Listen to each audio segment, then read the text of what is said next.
एक सवाल मिला है जो 7वें वर्ग का है, ठीक है। समकोण त्रिभुज से संबंधित यह सवाल है, ठीक है, जिसकी आवश्यकता लगभग 7th के ऊपर हर बच्चे को पढ़ने वाली है। और इसमें सबसे पहले इस सवाल को बताने से पहले मैं समकोण त्रिभुज के विषय में आपका परिचय कराना चाहूँगा। समकोण त्रिभुज को इंग्लिश में राइट एंगल के नाम से भी जाना जाता है, और इसकी डिफिनेशन ऐसी बनाई जाती है कि वैसा त्रिभुज जिसका एक कोण 90 डिग्री का हो, ठीक है, समकोण त्रिभुज कहलाता है।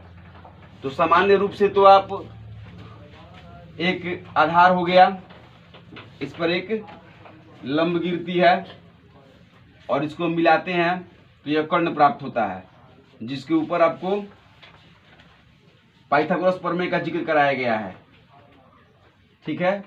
तो दो स्थितियां इसकी होती हैं, यह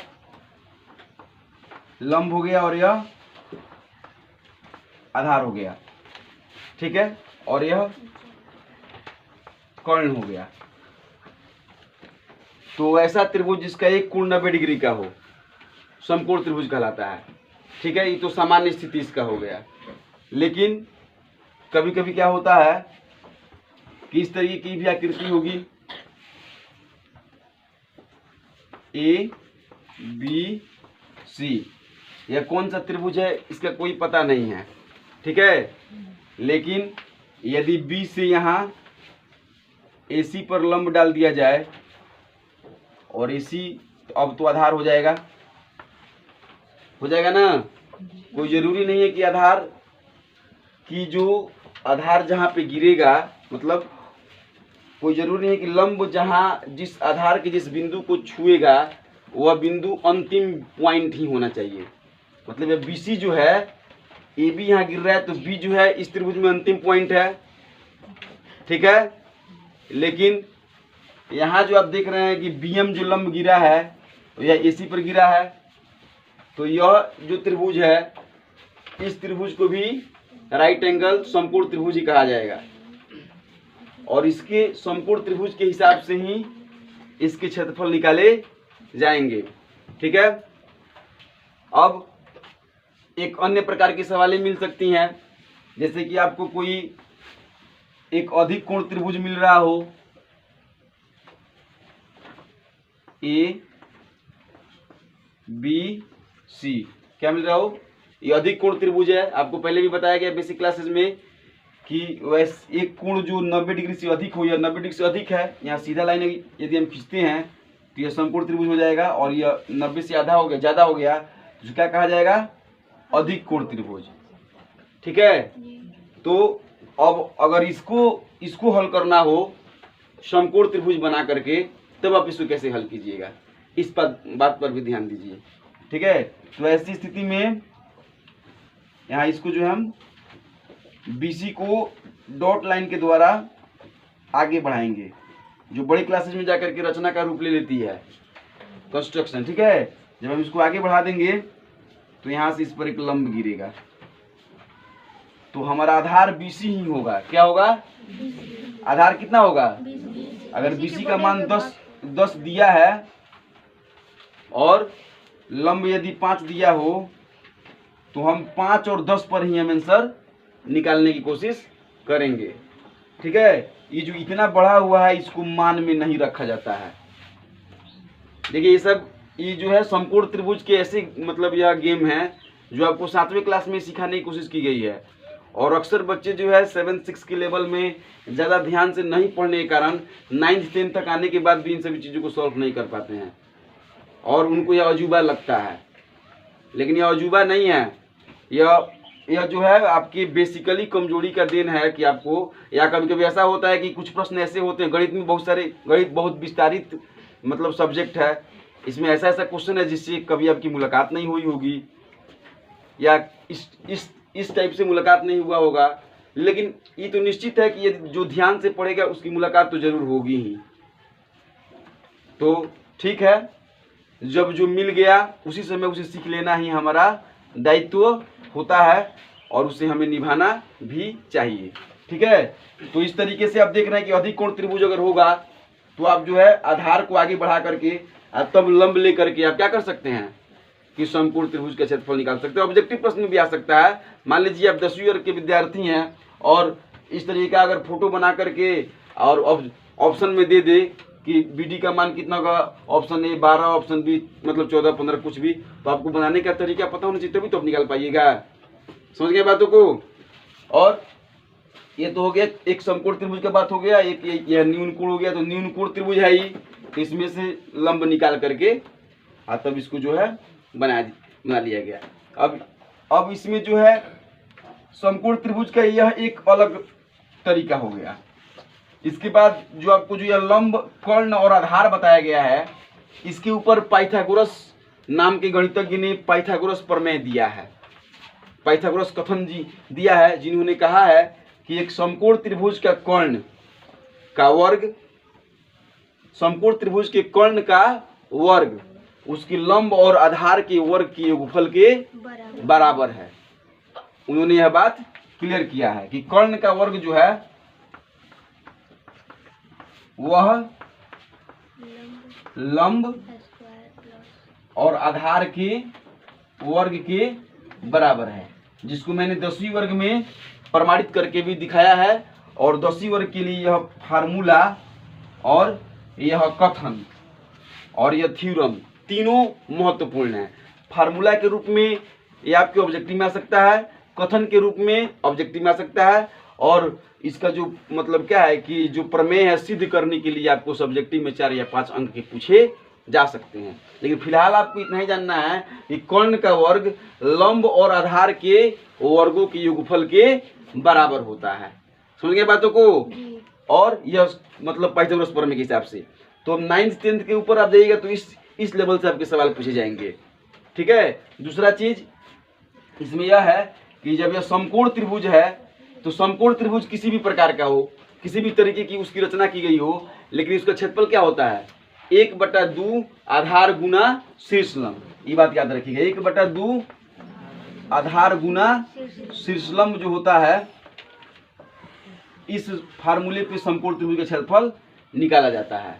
और यह जो सवाल है इसी फार्मूले के अंतर्गत चलने वाला है। तो मुझे आशा है कि आप लोगों ने समकोण त्रिभुज के विषय में परिचय समझ लिया, जान लिया, इसके प्रत्येक बिंदुओं को भी देख लिया। अगर कोई बिंदु शेष बाकी बच जाता है, शेष तो मेरे ख्याल से अभी बचा नहीं है कुछ, अगर बच जाता है तो फिर से सीखने का कोई एक ऐसा नहीं है कि आप 10 ही मिनट में सब कुछ सीख लीजिएगा। इसके लिए अब सब कुछ सारा दरवाज़ा बंद हो गया। अगर आप अपनी सोच रखते हैं और खुद सीखते समझने का प्रयास करते हैं तो आप भी इसमें कुछ नया चीज़ निकाल सकते हैं। नया चीज़ निकालना गणित और साइंस में क्या है कि मतलब एक अपनी मेहनत के ऊपर निर्भर कर रहा है। आप भी यदि समकोण त्रिभुज में कुछ और देखते हैं, यहाँ से भी लंब हो सकता है, यहाँ से मतलब जो कुछ भी, अर्थात शाखाएं जो है कभी रुकती नहीं है। सीखने वाले लोगों की कोई सीमा नहीं है और किसी भी बिंदु पर जितना सोचा जाए, जितना ध्यान दिया जाए, उतना ही उसमें से सीख निकलती है। तो यह बात किसी भी दृष्टिकोण से कहना उचित नहीं होता है कि अब मैंने सब कुछ बता दिया और अब आपने सब कुछ सीख लिया, ऐसा नहीं होता है।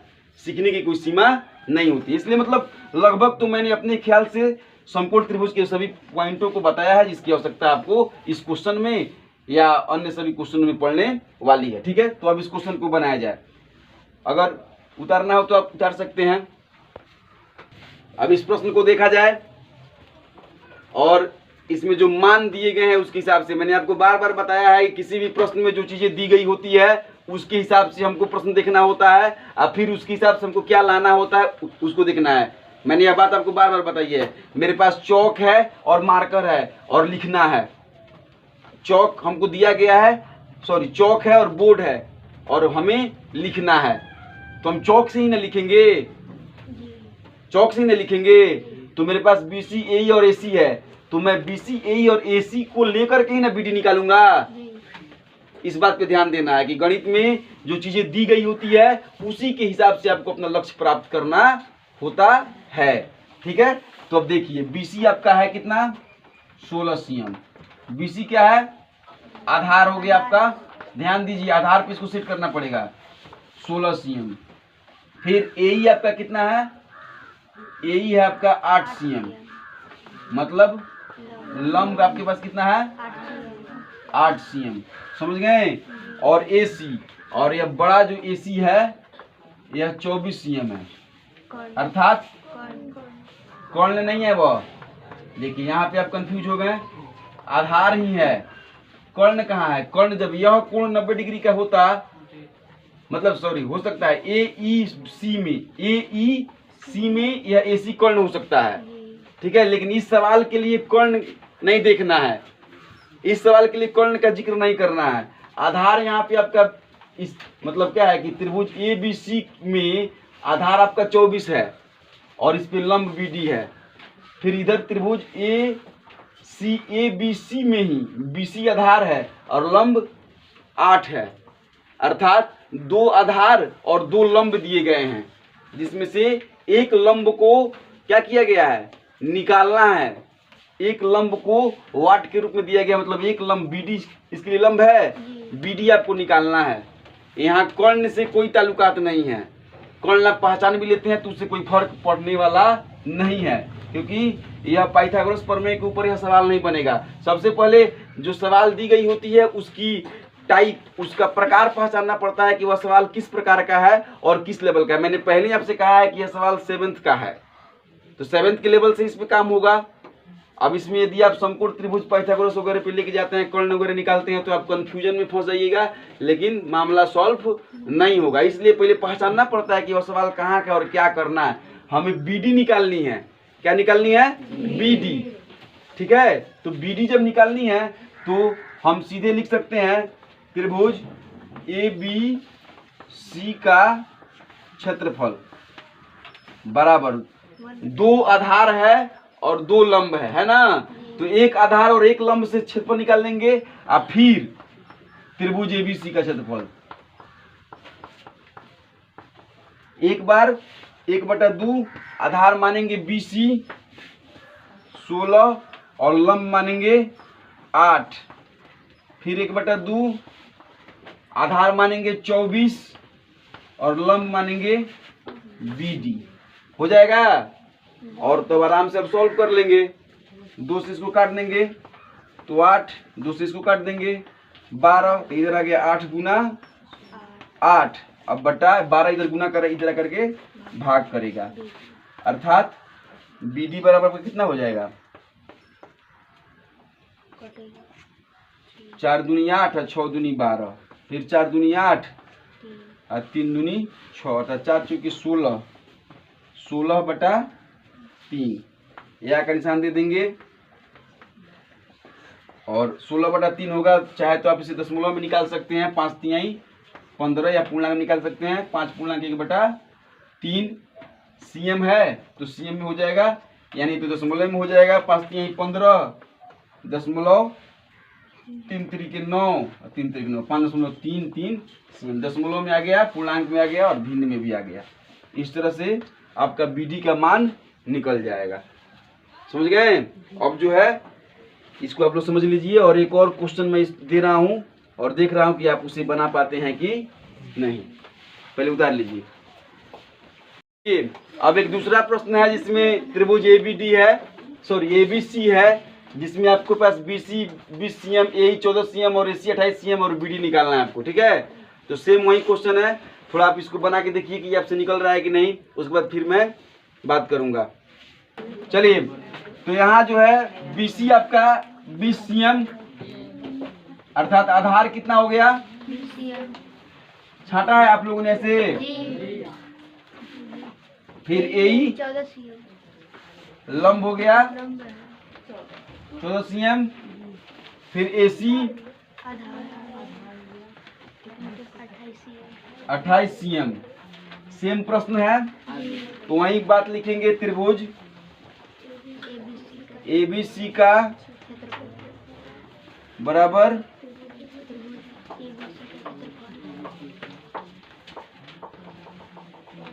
1/2 आधार BC गुना लंब है 14, इधर हो जाएगा 1/2 आधार 28 BD लंब निकालना है। 2 से कट गया 14, 2 से कट गया 10, अर्थात 10 गुना 14, इधर आके 14 भाग करेगा, अर्थात लंब आपका आ गया 10 सीमेंस से। इस तरह से ये सवाल पूरा हो गया। ठीक है, और भी समकोण त्रिभुज के प्रैक्टिस के लिए आप लोग लगे रहिए। ठीक है।